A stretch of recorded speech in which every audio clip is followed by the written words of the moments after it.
இதெல்லாம் சோத்திரம் கர்த்தரங்களை ஆசீர்வதிப்பாருங்க. எப்படி இருக்கீங்க? எல்லாம் நல்லா இருக்கீங்களா?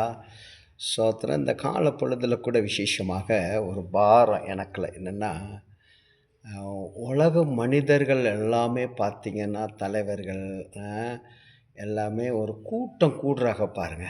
ம். இப்போ ஓட்டு கேட்டு வரும்போது ஒரு கூட்டம் கூடுவாங்க. மத்த ஃபங்ஷன்ல ஒரு கூட்டம் கூடுவாங்க. பொதுக்கூட்டங்கள்னு ஒன்று இருக்கும். இப்படி பல கூட்டங்கள் கூடுறாங்க இல்லையா? இப்ப இந்த கூட்டத்த பார்க்கும்போது எனக்குள்ளாக ஒரு பாரம் என்ன வந்துச்சுன்னா, ஏன் கிறிஸ்துவ மனிதர்கள் அப்படியாக்கும் அந்த கூட்டத்த கூட முடியல? இப்ப சபைக்குனா நீங்க யோசிக்கிறீங்க இல்லையா? கூடி வரணும். சபையில கூடி வர வேண்டும். இப்ப தேவன மகிமைப்படுத்துற ஒவ்வொரு புள்ளைகளும் சபையில தான் பார்க்க முடியும். தேவன நினைக்கிற புள்ளைகள சபையில தான் பார்க்க முடியும்.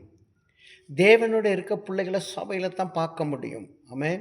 நீங்க பாருங்க ஞாயித்துக்கிழமை வந்துட்டா கூட ஓட்டு கேட்டு போயிடுறாங்க நெறைய மக்கள்.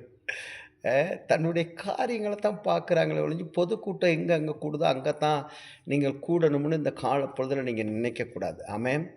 அதனால தான் தேவன் சொல்றார், "நீ நினைக்கிறதோட நீ நினைத்த காரியங்கள் நடைபெறாம போறது அதான் காரணம்.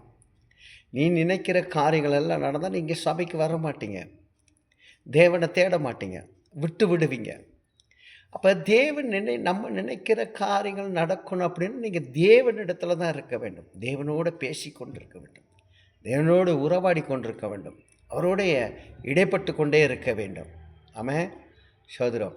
இப்ப இப்படியாக்கும் இந்த காரியங்கள் உங்களுக்கு ஒரு வேளை இது தெரியாம இருந்தா, அந்த நாளையில தெரிஞ்சு கொள்ளுங்க. உலகத்தான் கூடுறது போல நான் என் தேவ சபையில கூட வேண்டும். பொது மீட்டிங்கில நிறைய மக்கள் கூடுவது போல நானும் என் தேவ சமூகத்தில கூட வேண்டும். கூடி அவரை ஆராதிக்க வேண்டும். அவரை மகிமைப்படுத்த வேண்டும். அவரை உயர்த்த வேண்டும். அவரை தன்னுடைய தேவனாக தெரிந்து கொள்ள வேண்டும் என்று சொல்லி நீங்க நினைத்தீங்கன்னு சொன்னா, தேவன் உங்கள என்ன செய்றார்? பல மடங்கு உங்கள ஆசீர்வதித்து, பல மடங்கு உங்கள உயர்த்தி, பல மடங்கு உங்கள மேன்மைப்படுத்தி, தேவன் உங்கள உயர்த்த விரும்புகிறார். பரிசுத்தமுள்ள நல்ல ஆண்டவரே, நல்ல காலப்பொழுதுக்காக நன்றியோடு துதிக்கிறோம், ஸ்தோத்திரிக்கிறோம். இந்த காலப்பொழுதில என் அன்பு பிள்ளைகளுக்காக நான் ஜெபிக்கிறேன். ஆண்டவரே, தேவனை தேடி ஆண்டவரே சபையில நிற்கத்தக்கதான ஒரு பலத்த கொடுத்து கர்த்தர் இயேசுவின் நாமத்தில் பிதாவே. ஆமென். God bless you. God bless you. God plus